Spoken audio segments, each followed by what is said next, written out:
अस्सलाम वालेकुम नाज़रीन, धरती टाइम सां गॾु आहियां अब्दुल अज़ीज़ जतोई।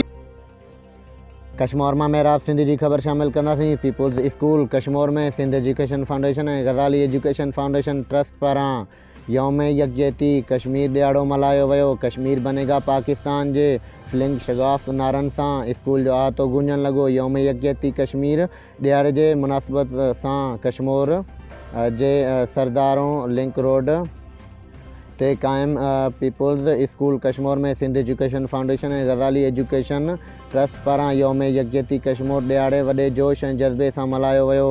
प्रोग्राम जी शुरूआत तिलावत क़ुरान पाक ऐं नाते रसूल सल्लल्लाहु अलैहि वसल्लम सां कई वई।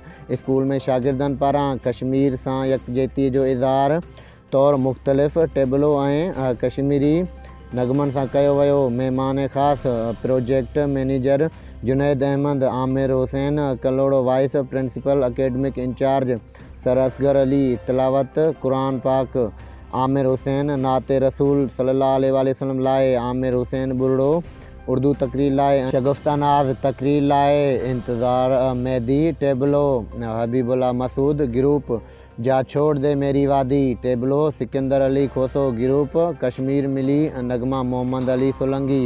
ॿारनि पारां कश्मीर जे मज़लूम अवाम ते थींदड़ ज़ुल्म जी दास्तान पिणु ॾेखारी। स्कूल में मौजूदु महिमाननि ऐं उस्तादनि खे रोआरे छॾियो। स्कूल में शागिर्दनि जो कश्मीर जे आज़ादीअ लाइ जज़्बो ॾिसण वटां हो।